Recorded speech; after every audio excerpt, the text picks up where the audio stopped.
It's that time of the month again where we celebrate G.I. Joe, so stick around.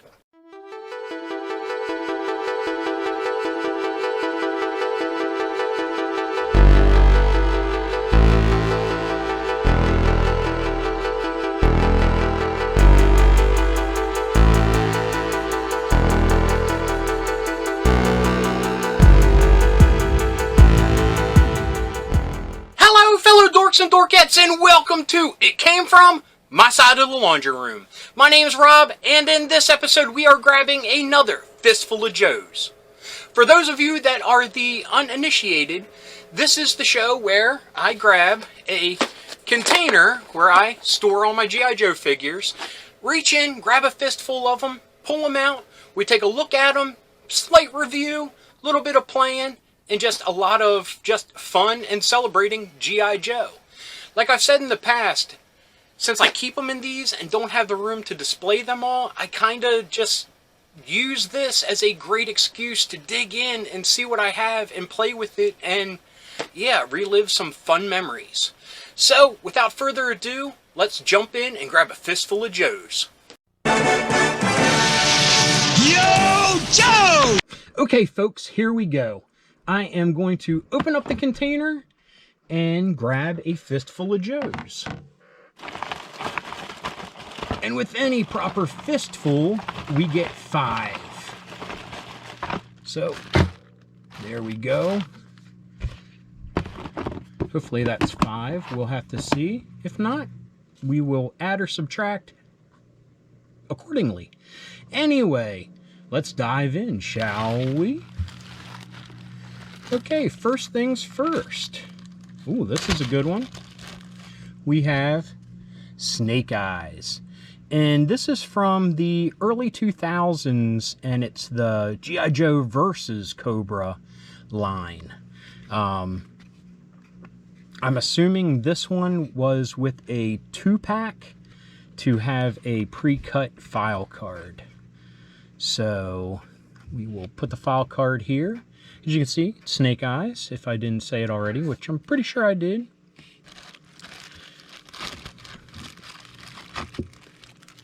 And this one is pretty cool. I mean, it uses the model, got a little bit of a wonky waist here. This uses the mold pretty much of the original Generation 1 Snake Eyes, but they've put some more color applications on it. The head is definitely different. I can't get too close up or it gets blurry. One day I will update my camera, but for now, this does good in a pinch. But I will describe it if you can't see it. His goggles, they actually have a strap going around. And we have a lot more detail with the ventilation on his mask here around his mouth. The original did not have that, but it looks like it's the original body swivel, so 83. I of course don't have a original 82 Snake Eyes anymore. I wish I did. I would love to compare it to this. As far as markings go, it just says Made in China H1. So I'm not sure what that code means. I'm sure somebody out there does. Maybe it's just the code for these legs or this waist or whatever. But like I said, it's very, very reminiscent of the original 82-83 Snake Eyes, the Commando Snake Eyes as he's known nowadays, since he turned into a ninja after this period. Oh, we got a cat saying hi. Hello, cat. But we have paint applications here. His grenade is colored in. Hello, kitty cat. Oh, excuse me, folks. Technical difficulties with a feline. Yes. You're a good boy. Yes, you're a good boy. Go on, please. I always assumed this was dynamite. Look, it has a counter or a clock on it. to count down, but they painted them blue. I would think that they would be red if they're sticks of dynamite. Now, the one thing I do not remember that is really drawing my attention is these gray applications here. I do not remember the original boots of the Snake Eyes figure having that. Again, like I said, I don't have that figure anymore, so I can't compare it. I might be totally remembering it wrong, and they were there. But, I mean, in a pinch, this is a great stand-in for the original Snake Eyes. I'm happy I have it. At the time, I bought it right off the shelf. And I enjoy having it because it does remind me of that great figure I had in 1982. Sorry, don't mean to stumble on my words there. Anyway, let's take a look at the gear that he came with. Of course, he comes with his Uzi. Totally different style. This looks, almost like a new mold. I'm sure maybe one of the original line, 82 to 94, came with an Uzi like this, but to me, this looks very new, very well detailed. I mean, we see detailing on the grip. We even see where the chamber is here on the side, detailing on the hand grip here. So, very nice Uzi. He also comes with a stereotypical katana. At this time, this was pretty much the katana that any ninja, or in his case, Commando figure came with. So, a lot of these floating around at that time period. He also came with a grappling hook, which is very reminiscent of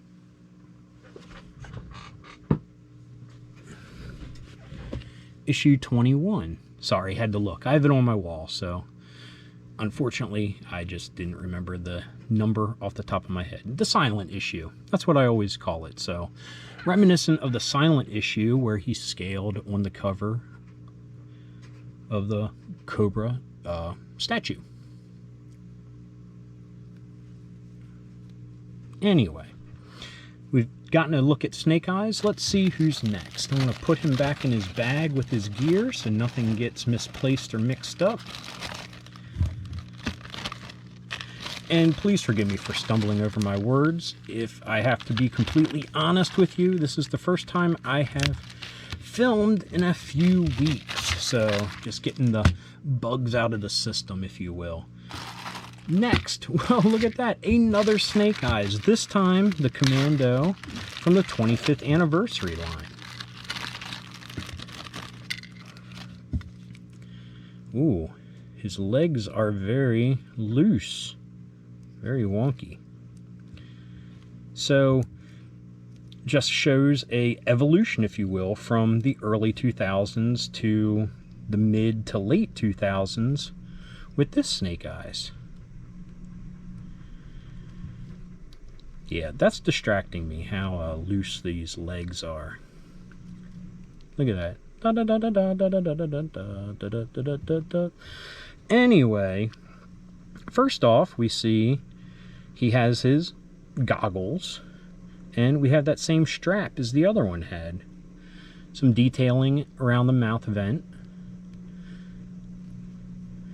We have the grenade. Almost the same color as the previous figure. Guess he has a charge here. And of course now with the 25th anniversary line, one of the things I absolutely love about this line is the removable accessories. As a kid, you had to pretend like, oh, the figure has a knife molded into its legs, so he pretends to pull it and yeah. Now you can actually do it. So he came with a knife. And he comes with a pistol that goes into his holster here.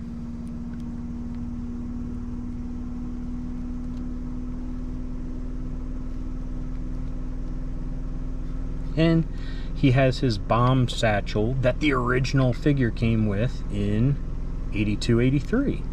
Of course, now it's all modern, molded, bigger, and pretty cool.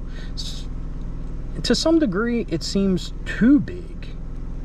It's very nice, and it fits nice on the character, but it just seems way too big and bulky. So, I mean, it's cool that it's removable, so you don't have to deal with it at all the time. So, other than these accessories on his combat webbing belt here and on his side, oh, and also great detailing here on the back of his webbing, he comes with an Uzi. And I have to admit, the one that came with the previous figure we just looked at, I think looks a lot better than this. Granted, this has the stock, but I like the detailing and the size of the other one a little bit better. But still nice, still 100% Snake Eyes, his firearm of choice.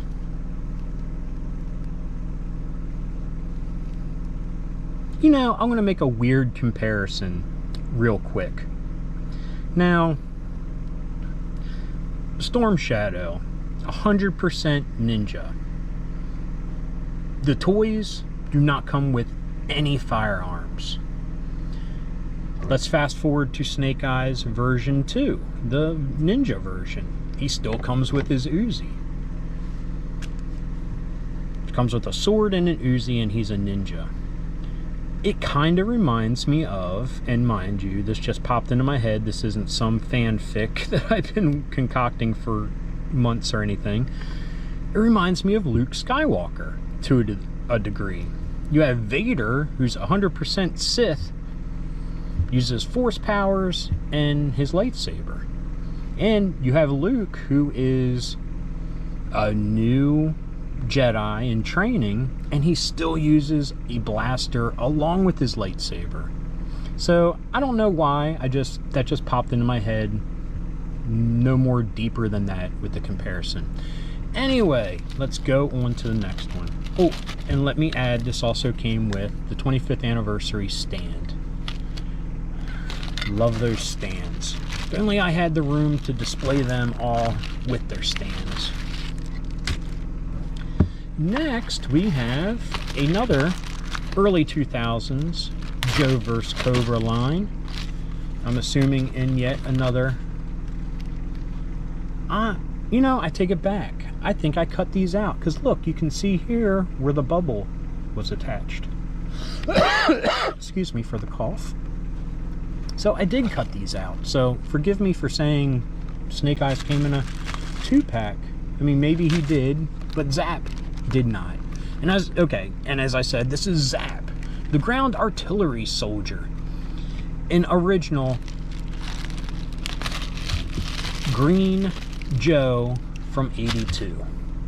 Now, I did not have many of the original 82, 83 Joes. I had 4 of them in total. I had Short Fuse, Snake Eyes, Scarlet, and Rock and Roll. So, to get a character like this, even in the early 2000s, I was super psyched. Very reminiscent, of course, with the green, and they added the red collar, which I think is super dope, because that reminds me more of the comic.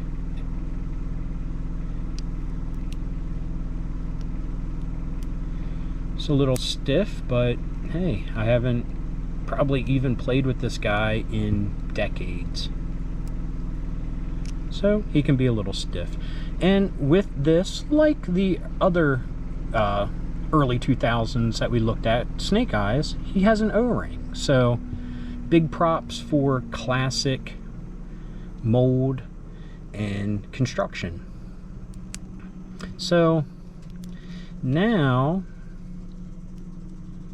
Zap comes with this huge honkin' laser bazooka thing. It would be cool if it had a shoulder whatever you want to call it, something molded for the shoulder. Because it just, yep, see, falls right off. Kind of wonky. Other than that, it's pretty awesome. You got this line here that is not detachable, but this part is. Does that go around them somehow? I don't think so. I think that's just a construction detail. But pretty neat. Of course, if it was the original design, that would be cool too. And he comes with this awesome rifle.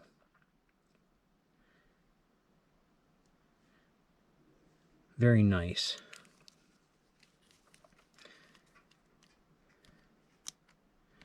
Kind of sniperish. I can deal with that.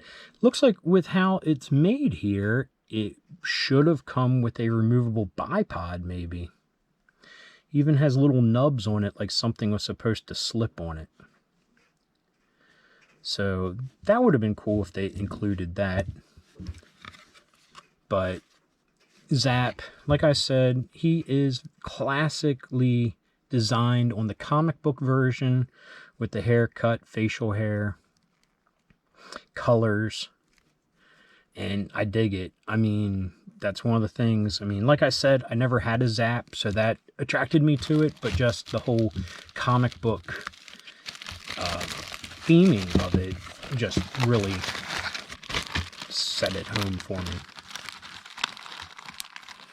So bag him up, put him over here on the looked at pile, and now we have another 25th. I'm assuming it's 25th. I'll have to double. No. Scratch that. I'm an idiot. This is another early 2000s release. I don't know why I said 25th. Forgive me. Of Hawk. And this is a great version. I mean, the helmet here, look at this.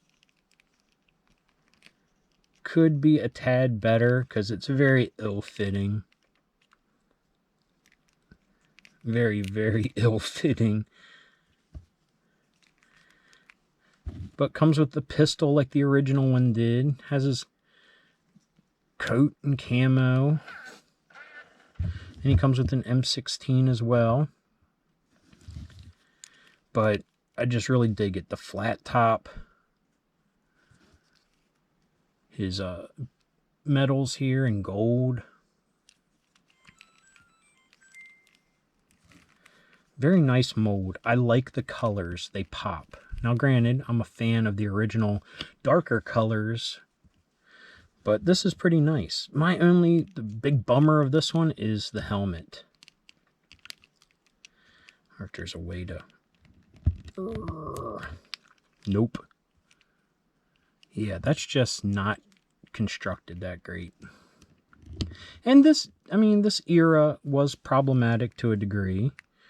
But still, I mean, they're great figures. And they're made with the classic construction. So props for that. I mean, the one thing about this era was it was a mix of classic construction to like the big bulky ball joints and just ugly looking ones. Now granted, there were some that looked good, but others that look bad. And we'll get to them one day because I have some of them littered throughout the boxes. Okay, now to our last one. This is, if you already can't tell, Ripper. Dreadnought Ripper. Harry Nod. I didn't know that was his name. 25th anniversary. But look at that. That is like the classic backpack. They just changed the peg. Same construction almost. I'd say definitely the same construction. Fits a little bit weird because of his bandolier here. Kind of sets the waist off to the side. But what a nice looking figure. Has the Dreadnought tattoo. That's an addition that the original did not have.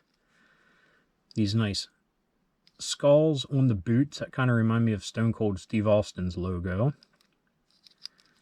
It would have been nice if this knife was removable.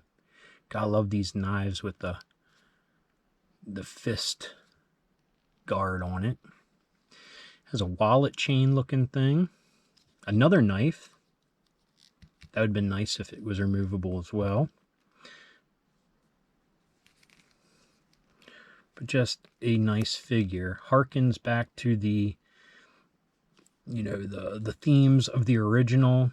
Has his mohawk, his glasses. Just awesome. Necklace has more detail on it now. And we have a hose that connects here to his jaws of life or jaws of death. And they open. So he can jam that into a G.I. Joe vehicle and get in after him. Too bad he doesn't come with any sidearms or rifles like the original one did. But this edition of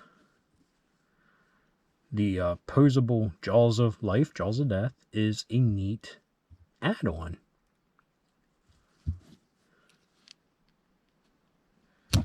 And I don't remember that on the original. It might have been. I have the original somewhere. I may have already covered it. But it looks like it attaches somewhere here. I would assume on this bar. There. Oh. Maybe not. Well, in theory, it attaches somewhere.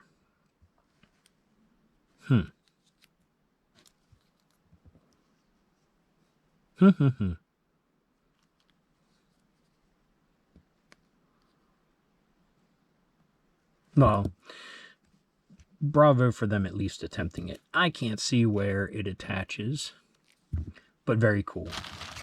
Anyway, I've kept you long enough this evening. Like I said, please forgive me for any missteps or hiccups or little pauses. It has been a few weeks since I've filmed. I just got back from Disney World, and what a great way to get my feet wet in front of the camera, but to look at G.I. Joe figures. Something we all love, something we all cherish, and yeah, we looked at some good ones. I mean, 2 Snake Eyeses. How awesome is that?